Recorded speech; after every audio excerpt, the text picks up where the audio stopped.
Kemudian juga ini kan sama menahun ini, penanganan pelanggaran HAM berat, pengamatan situasi HAM yang di Papua lah dan sebagainya. Ya.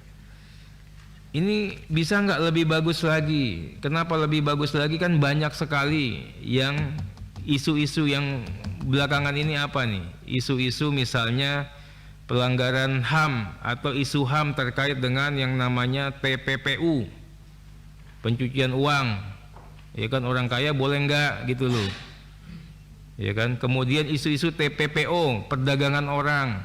Tadi kita semua ini kan Bapak Ibu kan hanyut, tindak pidana perdagangan orang, ngomong TPPO kita semua hanyut.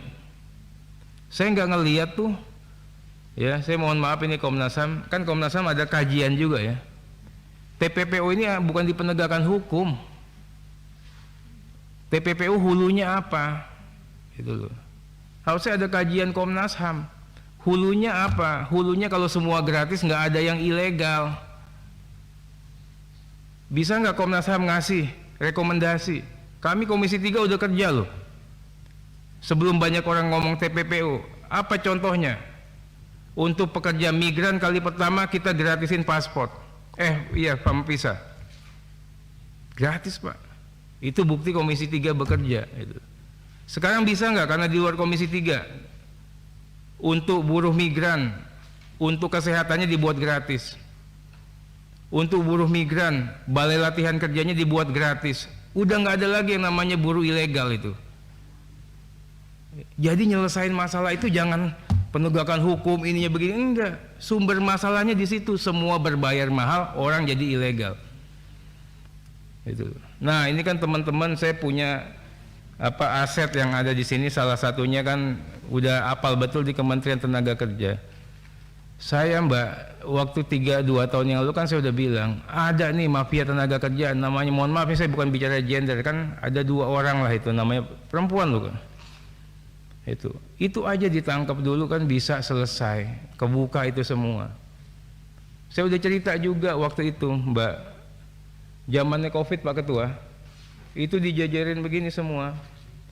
Begitu pesawat Emirates sisanya ada misalnya ada 8 seat, tiba-tiba diambil nih, nggak tahu orang dari mana masuk tuh 8 seat, nggak pakai cek PCR test dan sebagainya, tak di Solo lewat.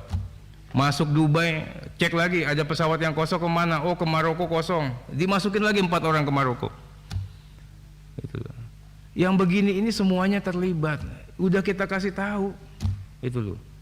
Orangnya siapa, ininya siapa, ini udah kasat mata. Jadi udahlah, kalau memang kita nggak mau membuka luka itu, ya kita benahin hulunya.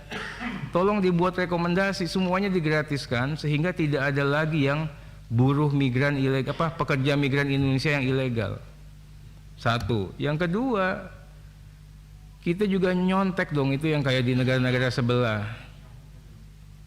Iya kan? Emang orang Amerika serius nanganin yang kayak beginian?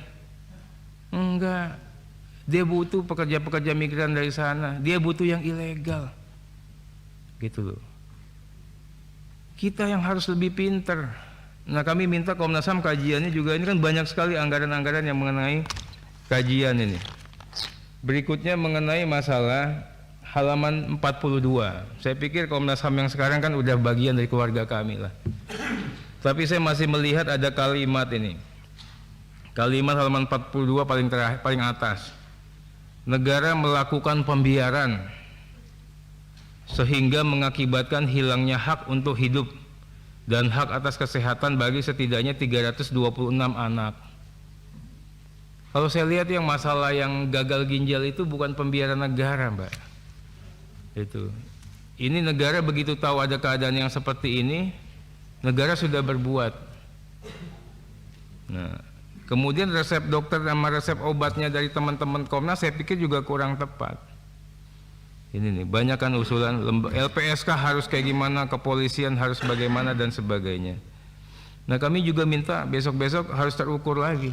Saya kasih contoh nih, LPSK harus memberikan perlindungan bagi korban, keluarga korban dalam rangka menjamin pemberian restitusi dan kompensasi melalui mekanisme peradilan. Mereka udah maksimal kalau menurut saya.